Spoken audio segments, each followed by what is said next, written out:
from the Cyber Hub bunker and studio, you're tuning in to the Cyber Hub podcast. And now for your host and CISO, James Azar. Top of the morning, security gang. Welcome to another episode of the Cyber Hub podcast, Monday, April 15th, 2024, tax day here in the United States. But what a weekend this has been.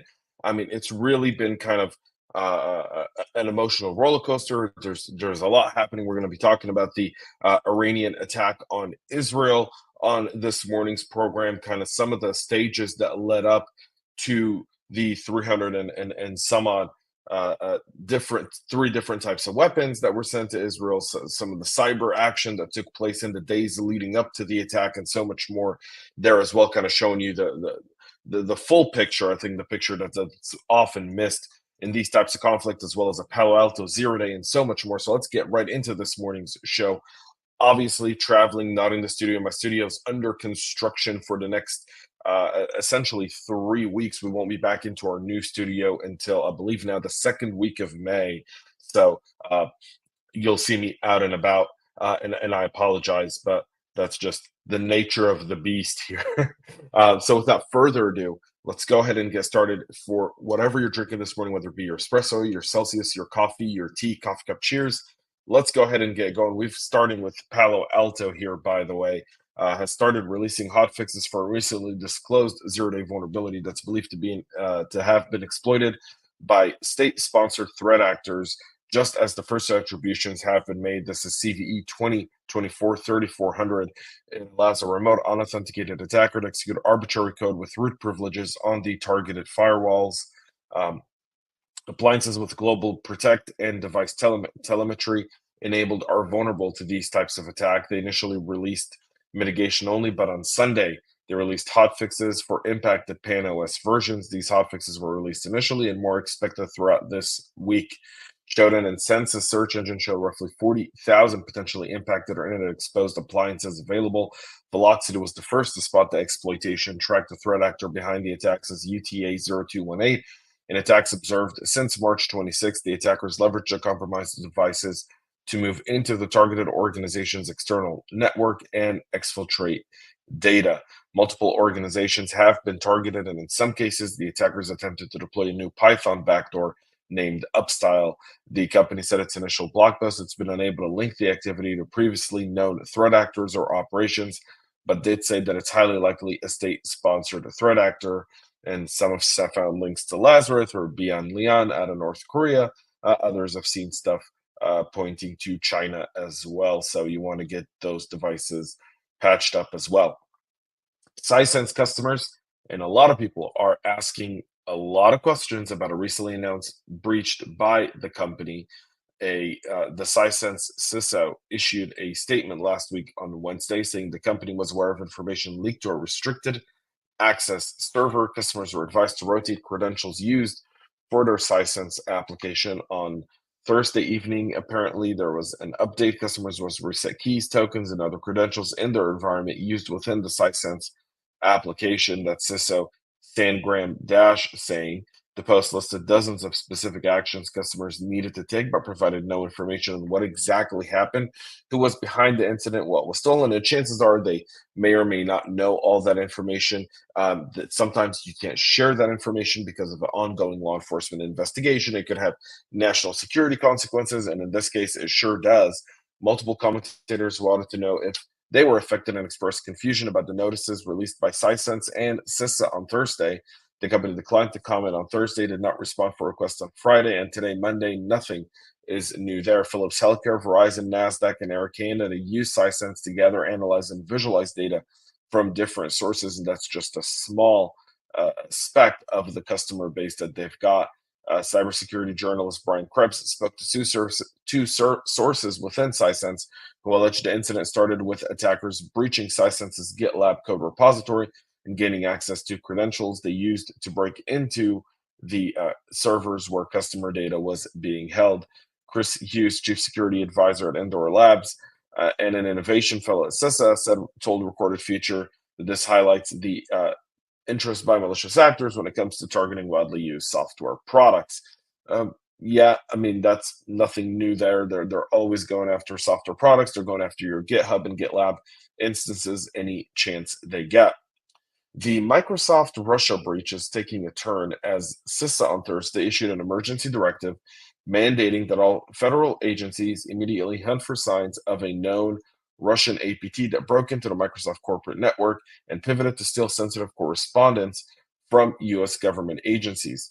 The directive's coming less than 3 months after after Microsoft disclosed the hack and confirming Midnight Blizzard was behind the attack, and they also store source code, which may still be poking around their internal systems.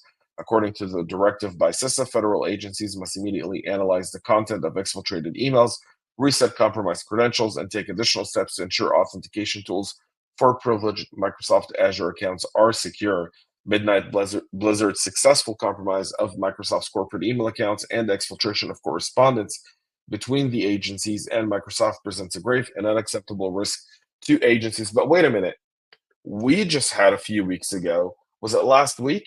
Was it last week that the Cyber Review Board said, oh, it's all Microsoft's fault, they're reckless? Or is Microsoft facing a nation state?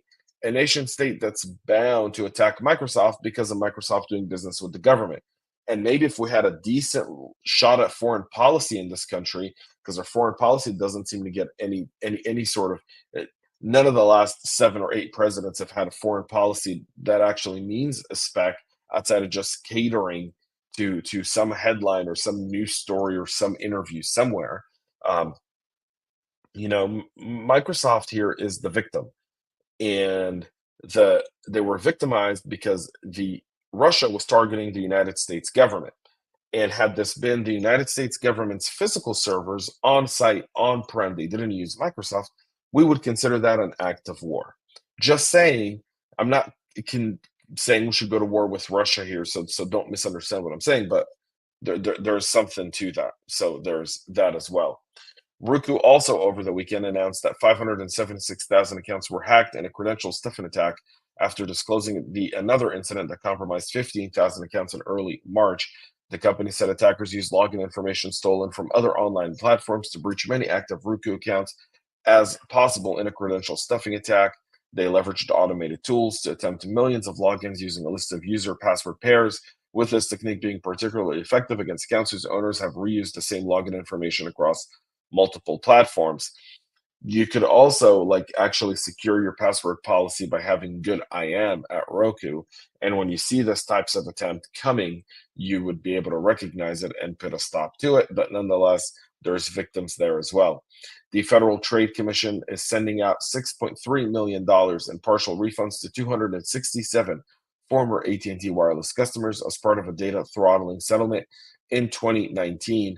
The action follows a 2014 lawsuit by the FTC claiming that AT&T did not fully disclose the terms of its so-called unlimited data plans to customers, specifically the fact that their data speeds would be significantly reduced after they hit a specific threshold.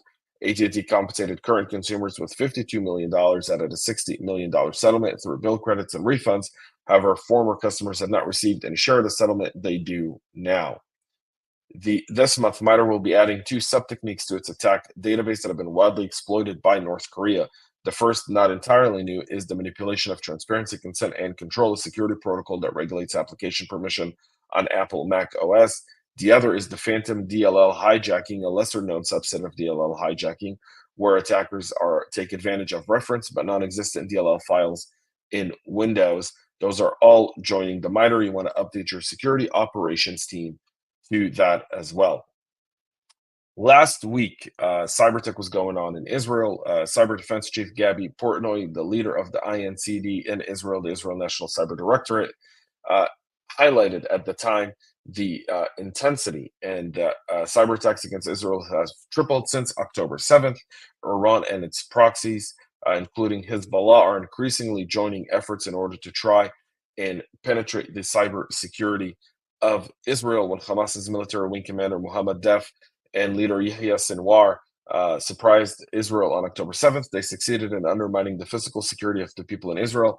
At the same time, on the digital level, by the order of Iran's supreme leader Ali Khamenei, cyber attacks by Iran and Hezbollah in the region and beyond started around the clock against Israel. He said the attack intensity is higher than ever before, with Iranian and Hizballah groups cooperating to attack Israel in every sector of the land. Portnoy disclosed that Iran's intelligence ministry has civilian proxies conducting cyber attacks against Israeli targets under the guise of a tech company working from an office building in the heart of Tehran.